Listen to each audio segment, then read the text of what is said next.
Am I the asshole for planning to disregard my husband's birthday this year? My husband and I are in our early 20s and have been married for almost a year. Our first birthdays together were amazing. Long story short, we moved to my home country and have been living here. He went back to his home country for a couple weeks and I kept urging him to book the flight back in time for my birthday. He kept saying he'll do it and eventually he did book one, but for the day before my birthday. He went to the airport and was emailed saying the flight was delayed, not cancelled, twice. He was emailed the same thing twice with the correct information. He said he got there and there was no one at the desk and the board said cancelled, so instead of asking a member of staff since the email said something different to the board, he just shrugged his shoulders and said, "Oh well, guess it's cancelled." While he's there I'm telling him I'm looking up the flight number and what he's saying doesn't seem correct because I'm seeing it was delayed, not cancelled. He said the multiple emails he received must have been an error and this one board says it was cancelled, so it must be cancelled. Fast forward a few hours, I open a chat with support and they inform me that the flight was in fact not cancelled, just delayed, and they would have emailed passengers with the updated information, which they did. My husband has a habit of thinking he knows things he doesn't and assuming things, so despite receiving the confirmation of the delay twice, he said he assumed it was a mistake and somehow they were wrong on their end. Without even talking to anyone, he just assumed the emails must be wrong. My birthday arrives midnight on the dot and multiple friends, family etc. are wishing me happy birthday and he does too. A few hours later at like 2 a.m. I check his flight status and it says departed, so I call and wake him up and let him know he missed it, only for him to say he thought the emails were wrong and it's just a mistake. At this point I'm livid and I tell him stuff like this really wears me down and makes me feel like I can't rely on him to not assume he knows better than everyone else, especially when he has no qualifications to think so and just messes up any expectations I have of him actually pulling through.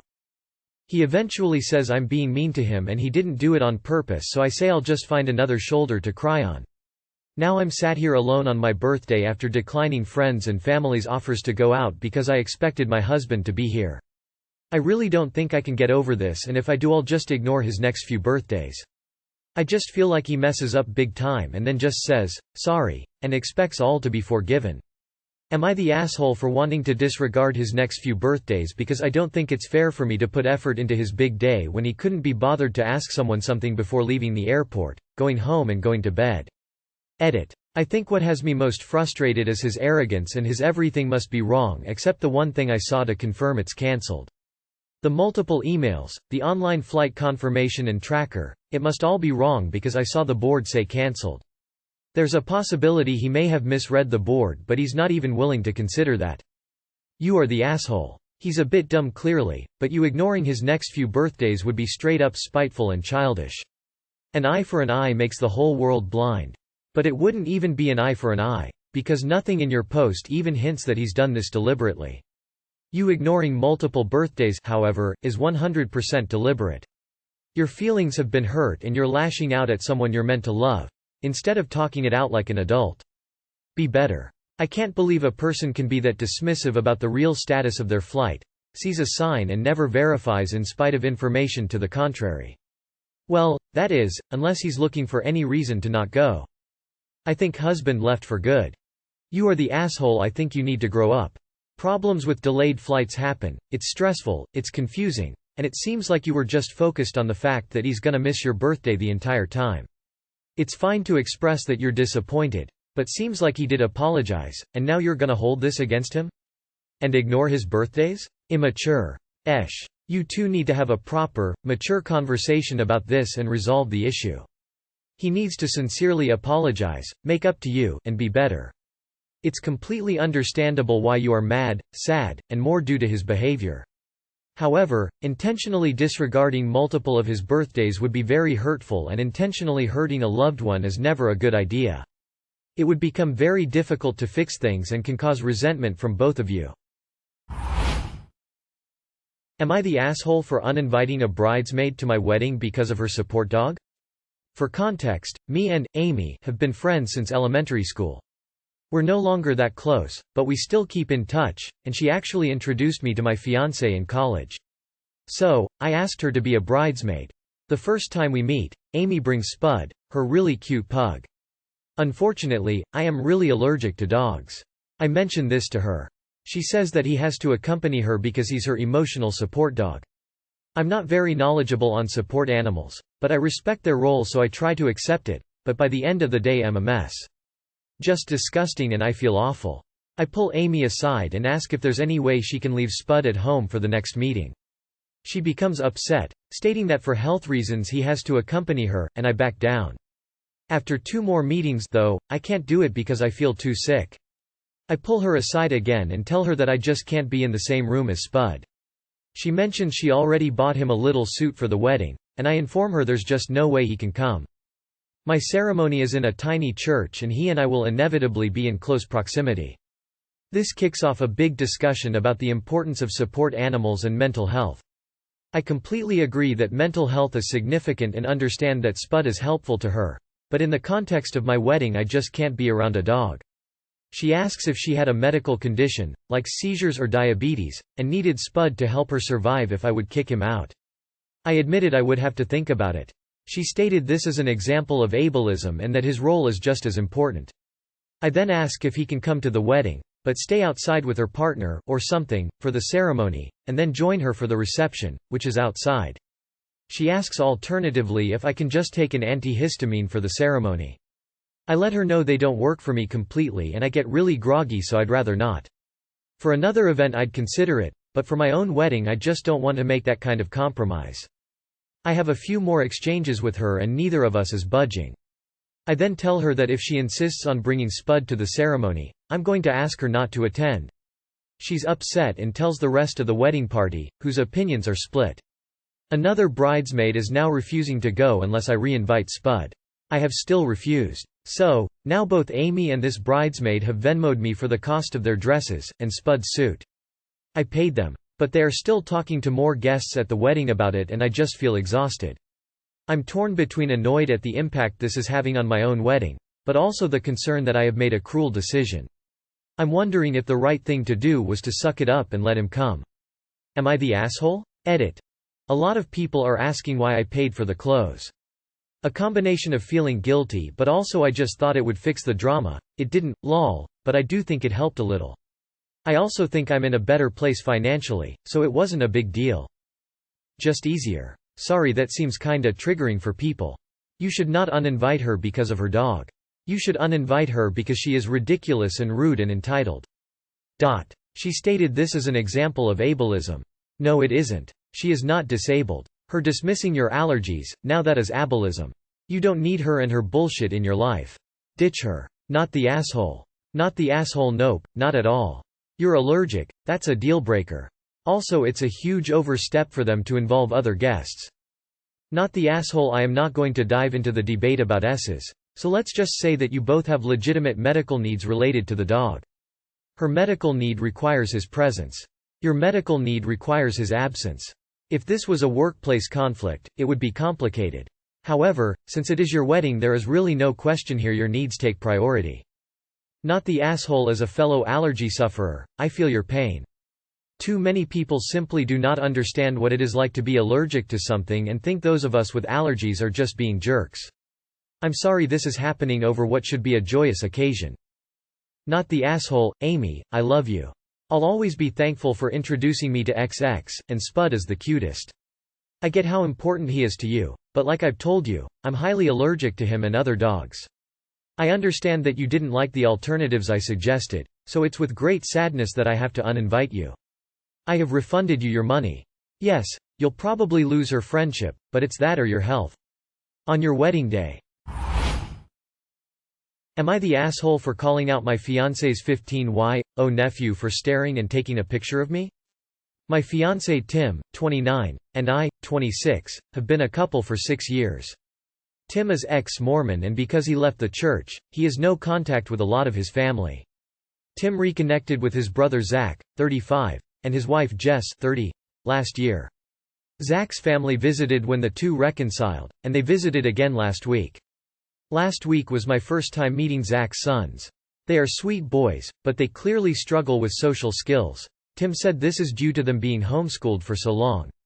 In particular, the oldest son Ian, 15, had a staring issue. I first noticed when Ian was openly looking at my tattoos, but I thought it was harmless. However, this turned into Ian blatantly staring at my chest and body, which made me uncomfortable. Tim agreed to bring it up to Zach, and the next time that everyone met up was better, but Zach was also actively distracting him. This was pretty short-lived, as the behavior started again as soon as his father wasn't watching him. On the last day of their visit, Ian was staring again, albeit more discreetly. I'm also pretty sure that I saw him take pictures of me on his tablet. His parents didn't seem to notice or care. This went on for a while until I spoke up and asked Ian to stop fucking staring at me because it was creeping me out. He looked embarrassed, and his parents insisted that if he was staring that he didn't mean anything by it. I told them that he had been staring at my boobs all week and that it was disrespectful. After realizing I made things awkward, I decided that it was a good idea for me to leave. Jess confronted me in the parking lot and said that it wasn't okay for me to publicly humiliate her son. Jess said that Ian is on the autism spectrum, something Tim did not even know, and that he wasn't being malicious by staring or not making eye contact. But even so, that I was out of line for embarrassing him because he is a young boy. I said that whether it was malicious or not, he was staring at me like I was a piece of meat. That I felt objectified. She said that he was probably only staring because he was uncomfortable, and that if it was so upsetting that I should have dressed more appropriately. The worst thing I wore around them was a midriff tank, which I also wore to work that day. I told her that I felt like this conversation wasn't going to go anywhere and asked that she let me leave. She stormed off and called me a bitch. Apparently, she and Zach later told Tim that I'm not allowed around their family until I apologize and learn how to dress. I get the impression more was said, but that Tim doesn't want to hurt my feelings. Tim is on my side, but he said that he wishes that I didn't make a scene and let him handle it. I've been fighting the urge to smooth things over for Tim's sake, but I also really don't think that I did anything wrong here by not wanting a 15-year-old staring at me. Edit. I did mention that I saw Ian take pictures of me to Tim, who addressed it with his brother. Apparently Zach did not find any pictures of me on the tablet and said that I maybe misinterpreted something. Not the asshole. That kid is almost certainly wanking to the pictures he took of you. Personally, I would have made it clear that they needed to be deleted. Now, while I watched. Nobody likes being objectified. Being on the spectrum isn't a free pass to be a freaking pervert. Not the asshole. Been nice to know he's autistic, but that's still no excuse to stare. Parents should have been paying more attention. Not the asshole, but the poor kid is Mormon and homeschooled and has likely never seen tattoos or a woman's midriff before. Tim should mention that the parents should check his tablet for photos of you. There is no reason you need to cover up in order to be around their family. They need to compromise if they want to experience the outside world. I suppose they don't. So now the boys knows not to stare at breast.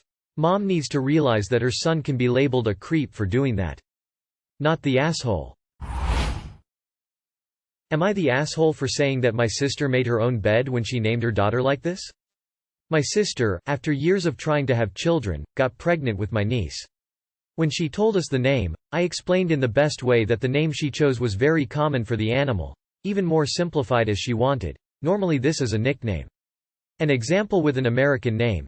She wanted to call her daughter Bella, just Bella, and in my country Bella would be extremely common for a pet. She said I was anticipating the worst and wouldn't change my mind. I gave up, but she was warned. Recently, my fiancé was asking for a dog and I decided to adopt one. My fiancé always wanted to have a dog called Bella, tribute to her childhood dog. And I even commented about it being the same name as my niece, 2F. But she said that she always wanted to name one of her pets even before my sister get pregnant. Since she owns it, I didn't want to contest. We currently don't live together, but we constantly stay at each other's houses and Bella comes with her all the time. This weekend was my son's birthday and there was a party at the house, so all my siblings, parents, in-laws and my fiancé came, including Bella, both of them.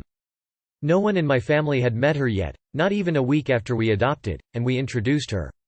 My sister became quiet. My brothers made a joke with the same names. The mood softened after a while, but when I was alone with my sister, she started saying that I was petty in choosing the same name as my niece for my dog and caused her unnecessary discomfort, since I could choose any other name. I explained by saying that it wasn't me who chose it, but my bride, right after that the reason for that name. She even said that we could have chosen another name out of respect for her and her niece. I ran out of patience and ended up saying in a harsh way, "She was already yelling at me and I hate being shouted in my ear." That if she didn't want to go through that kind of discomfort, she shouldn't put one of the most common names for a pet, and that there's going to be a dog by that name on every corner. She knew it and she put it anyway, so she made her bed by naming her. She left early and we are not on good terms. My parents are begging to change the name. But it's not my dog and my fiancé won't budge it, telling that she always said that Bella will be the name of her first pet to everyone. Am I the asshole? Extra. I didn't choose the name, if I had, I wouldn't. I let them both know about the situation. Like when I said about the name with my sister, in our conversation I said, my fiancé intends to name her pet that way. Would you feel comfortable with that, for example? And warned my fiancé about possibly causing a fight. They are adults capable of making their own decisions and both knew about the possibility of that. Yes, I regret being harsh, but I was really stressed with screaming in my ear. #extra. The name is Mel, the equivalent of honey in English, a nickname for Melissa mostly. In Brazil, at least, Mel is one of the most, if not the most, used for pet. I only know my niece with this name, but I know 10 dogs named Mel. Not the asshole. Who cares if a dog shares a name as a kid? Not your dog and not your kid, not your problem. All of you, except the actual 2 and presumably the dog, are acting incredibly childish. What's all the brouhaha? I have a niece and cat that are both named Molly. Who cares? You are the asshole. Pets and people share names all the time, but usually it happens because of a coincidence, not because someone knowingly names their pet the same name as their future niece. Your sister has every right to be annoyed, not that a random person named their dog the same name, but that her future Sil did it. Your fiancé sucks for naming her dog the same name as your niece. You suck for refusing to take responsibility for your part in the issue. I get that you can't control her, but there should have been a much firmer, no stance and discussion from you. You are the asshole. It's not like this was a coincidence. You guys literally name the dog the same thing because you could not give a f about your niece and wanted to spite your sister.